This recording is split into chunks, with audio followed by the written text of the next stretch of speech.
यह कहानी विश्वास, साजिश और टूटते रिश्तों की गहराई को दर्शाती है। सूरज को आखिरकार यह पता चल जाता है कि उसके खिलाफ रची गई पूरी साजिश के पीछे गुलाब सिंह का हाथ था। जो व्यक्ति अब तक एक जिम्मेदार और चिंतित पिता का मुखौटा पहने हुए था, उसका असली चेहरा सामने आने लगता है। उसने बड़ी चतुराई से अपनी ही बेटी ईशा के मन में सूरज के खिलाफ जहर भर दिया था। ईशा को विश्वास दिला दिया गया कि सूरज ही उसकी जिंदगी बर्बाद करने वाला इंसान है। आहत विश्वास और गुस्से में ईशा ने बिना पूरी सच्चाई जाने सूरज के खिलाफ कदम उठा लिया और हालात इतने बिगड़ गए कि सूरज को जेल तक जाना पड़ा। कहानी मोड़ तब लेती है जब एक दिन ईशा अपने पिता को अपने कमरे में उसकी और सूरज की शादी की तस्वीर जलाते हुए देखती है। गुलाब सिंह के चेहरे पर नफरत और अजीब सा संतोष साफ झलक रहा होता है, जैसे वे केवल एक तस्वीर नहीं बल्कि उस रिश्ते को मिटा देना चाहते हों। यह दृश्य देखकर ईशा भीतर तक हिल जाती है। शादी की यादें उसकी आंखों के सामने घूमने लगती हैं और वह तस्वीर को आग से बचाने की कोशिश करती है। उसी क्षण उसके मन में संदेह की चिंगारी भड़क उठती है। कुछ समय पहले ही वह थाने में सूरज से मिलकर आई थी, जहां सूरज ने अपनी बेगुनाही साबित करने के लिए 2 दिन की मोहलत मांगी थी। उसकी आंखों में सच्चाई देखकर ईशा का मन डगमगाया जरूर था, पर वह पूरी तरह आश्वस्त नहीं थी।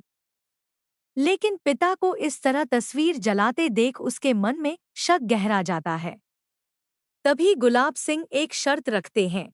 वे सूरज पर लगा केस वापस ले लेंगे, लेकिन ईशा को हमेशा के लिए उससे रिश्ता तोड़ना होगा। यह सुनकर ईशा गहरे द्वंद्व में पड़ जाती है। एक तरफ उसका पति, दूसरी तरफ उसका पिता। उधर सूरज भी ठान चुका था कि वह हर हाल में सच सामने लाएगा। उसे पूरा यकीन था कि उसने गोली नहीं चलाई। वह भेष बदलकर उस जगह पहुंचता है जहां कावेरी को गोली लगी थी। वह हर निशान, हर दिशा और हर एंगल को ध्यान से परखता है। धीरे धीरे उसे पता चलता है कि गोली उस दिशा से चली थी जहां वह खड़ा ही नहीं था। वह सबूत इकट्ठा करता है और ईशा को सच्चाई दिखाता है।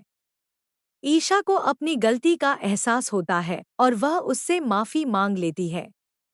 लेकिन सूरज के भीतर का आक्रोश अब शांत नहीं था।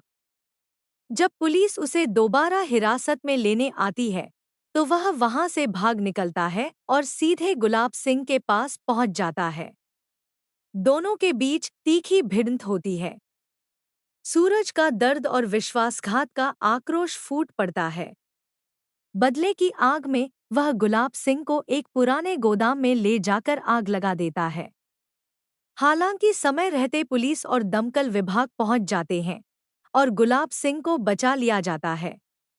अब कहानी एक नए मोड़ पर है। सूरज ने अपनी बेगुनाही साबित कर दी, लेकिन कानून से भागने और हिंसा का रास्ता चुनने के कारण वह खुद एक फरार आरोपी बन गया। सच सामने आ चुका है, पर रिश्तों की राख और बदले की आग ने सब कुछ बदल दिया है।